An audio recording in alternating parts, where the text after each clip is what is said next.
22শে September থেকে নতুন GST কার্যকর হবে। বাংলা এবং বাঙালি আবেগের শান কেন্দ্রীয় অর্থমন্ত্রী। দুর্গাপুজোর জন্যই 22শে সেপ্টেম্বর থেকে জিএসটি কার্যকরের সিদ্ধান্ত, এমনটাই দাবি করেছেন কেন্দ্রীয় অর্থমন্ত্রী।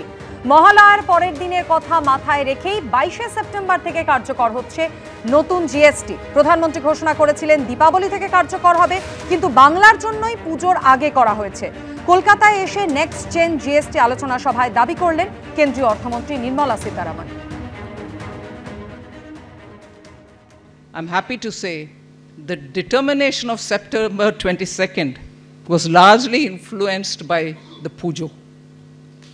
Because it is Puja, if Prime Minister Modi indicated Deepavali and if GST has gone through a major revamp, first day of Navaratri,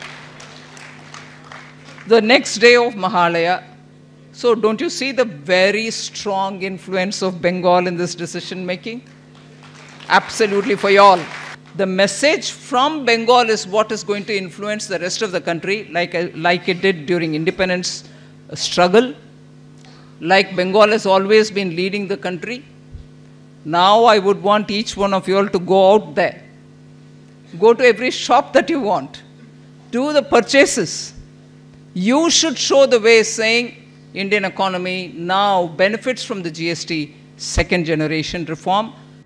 Trinamool কংগ্রেসের সোশ্যাল মিডিয়া সেলের ইনচার্জ দেবাংশু ভট্টাচার্য এই মুহূর্তে আমাদের সঙ্গে টেলিফোন লাইনে রয়েছেন। দেবাংশু, আপনি শুনলেন কেন্দ্রীয় অর্থমন্ত্রী নির্মলা সীতারামন বলছেন, প্রধানমন্ত্রী যদিও দীপাবলির কথা ঘোষণা করেছিলেন, কিন্তু অর্থমন্ত্রী দাবি করলেন বাঙালিদের কথা ভেবে, বাংলার কথা ভেবে দুর্গাপুজোর জন্যই মহালয়ার পরের দিন অর্থাৎ 22শে সেপ্টেম্বর থেকে নতুন জিএসটি কাঠামো সিদ্ধান্ত যে কার্যকর করা হবে। না, বাঙালি কি শুধু দেবীপক্ষ পড়লে কেনাকাটি শুরু করে, পুজোর শপিং শুরু করে? পুজো কেন্দ্রিক অর্থনীতি কি শুধু মহালয়ার পরের দিন থেকে স্টার্ট হয়? এই ডিসিশন তো কবে হয়েছে? তো তাহলে এত লেট করলেন কেন? আরো 15 দিন আগে করতে পারতেন।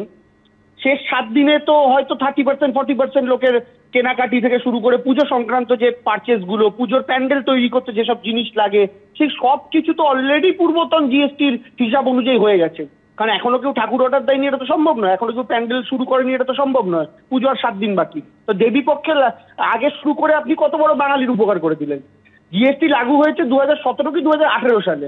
18 সালে যদি ধরি 19, 20, 21, 22, 23, 24, 25, 7 বছর হয়ে গেল। যে রিলিফ গুলোর কথা এখন বলছেন, মমতা বন্দ্যোপাধ্যায় জিএসটি লাগু হওয়ার সময় থেকে চিঠি লিখে যাচ্ছে এই জিনিসগুলো জিএসটি রিলিফ দেওয়া হোক। যেখানে হিরেতে জিএসটি কম, তার তুলনায় রোজকার বাঙালির ঘরে লাগে জিরেতে জিএসটি বেশি। তো এই যে ঘটনাগুলো, এগুলো তো আমরা 2017-18 সাল যবে থেকে জিএসটি লাগু হয়েছে তবে থেকে বলছি। তাহলে 7 বছর ধরে আপনার সরকার গরিব মধ্যবিত্তদের থেকে টাকা লুটলো কেন? 2024-এ একটা ধাক্কা খাওয়ার পর, 400-র গল্প 240-এ নেমে যাওয়ার পর মনে হলো আপনাদের যে এবার জিএসটি কমানোর দরকার, এবার মমতা ব্যানার্জির কথাটা শোনার দরকার, এবার মধ্যবিত্তদের মাথার উপর থেকে ট্যাক্সের বোঝা কম করার দরকার। তাই দিল্লির বিধানসভা নির্বাচনের আগে ট্যাক্সের বোঝা কম করলেন, আর এখন বিহার আর বাংলার বিধানসভা নির্বাচনের আগে জিএসটি কম করলেন।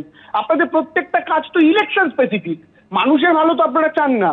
ফলে দেবীপক্ষের গল্প শুনিয়ে লাভ নেই। সত্যি যদি বাঙালি ইনক্লুডিং গোটা ভারতবর্ষের উপকার করতে চাইতেন, তাহলে 2017 থেকেই ভুলভাল ডিসিশন করে 7 বছর দেশকে লুটতেন না।